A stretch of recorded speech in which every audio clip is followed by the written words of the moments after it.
नमस्कार, आप देख रहे हैं जौनपुर टुडे और मैं हूं शुभम अगरी।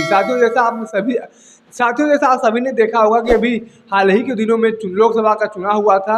उस चुनाव के दौरान देश में बहुत कुछ हुआ और खास बात यह है कि बहुजन समाज पार्टी की तरफ से तमाम वो निर्णय लिए गए जिस पर लोगों को यह समझ नहीं आया कि बहुजन समाज पार्टी आखिर करना क्या चाहती है और इस बार चुनाव में वो क्यों इतनी आक्रामक रूप से चुनाव नहीं लड़ रही है। वो बैकफुट पे बसपा सुप्रीमो मायावती बैकफुट पे चुनाव क्यों लड़ रही हैं, तमाम चीजें थी जिस पर लोगों को यह समझ नहीं आ रहा था कि उन्हें बहुजन समाज पार्टी को वोट क्यों दे। बहुजन समाज पार्टी इस टाइम 2-3 चुनाव से देखा जाए तो लगातार बैकफुट की राजनीति करता चला आ रहा है। तो कुछ लोगों को बड़ा कन्फ्यूजन था और बहुजन समाज पार्टी खुद इस कन्फ्यूजन को पैदा कर रही थी, क्योंकि कभी कैंडिडेट बदला जा रहा था, तो कभी कुछ किया जा रहा था, तो कभी कुछ किया जा रहा था, तो कभी अपने उत्तराधिकारी को ही बदल दिया जा रहा था। इस तरह की तमाम चीजें बहुजन समाज पार्टी में लोकसभा चुनाव के दौरान चल रही थी।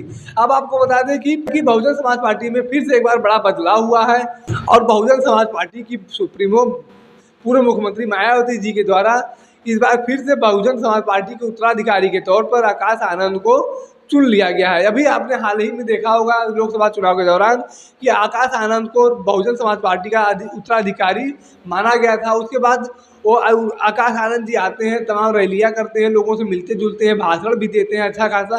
फिर उसके बाद यह खबर आती है कि बहुजन समाज पार्टी बहुजन समाज पार्टी यानी कि मायावती जी ने आकाश आनंद को अपने उत्तराधिकारी पद से हटा दिया है और उत्तराधिकारी के पद से ही नहीं हटाया बल्कि उत्तर प्रदेश में आने से ही उनको मना कर दिया गया। उनको कहा गया कि आप उत्तर प्रदेश के चुनावी क्षेत्र में नहीं आएंगे, चुनाव प्रचार करने के लिए नहीं आएंगे। मतलब एक तरह से उन्हें उत्तर प्रदेश में आने से बैन कर दिया गया था।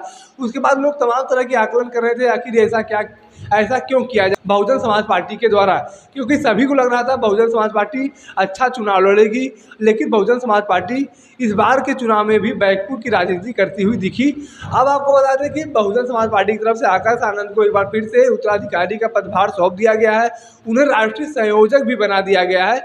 लेकिन अब आकाश आनंद जी कितने दिनों तक बहुजन समाज पार्टी के उत्तराधिकारी रहेंगे, कितने दिनों तक राष्ट्रीय संयोजक रहेंगे, यह देखना दिलचस्प होगा। बहन कुमारी मायावती जी अपनी राजनीति को किस स्तर पर ले जाती हैं, यह भी देखना दिलचस्प होगा, क्योंकि पिछले लगातार कई चुनावों से देखा जा रहा है कि बहुजन समाज पार्टी आक्रामक रूप से चुनाव नहीं लड़ रही है और ऐसा भी देखा जाता है कि वह किसी एक पार्टी को फायदा पहुंचाने के लिए चुनाव लड़ रही है। और लोगों का यह मानना भी है कि बहुजन समाज पार्टी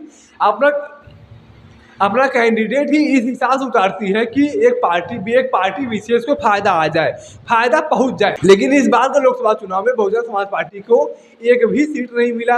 यहाँ तक कि जिससे माना जा रहा था कि इस पार्टी को बहुजन समाजवादी द्वारा फायदा पहुंचाने की कोशिश की जा रही है, उस पार्टी को भी अच्छा खासा कोई फायदा नहीं पहुंचा है।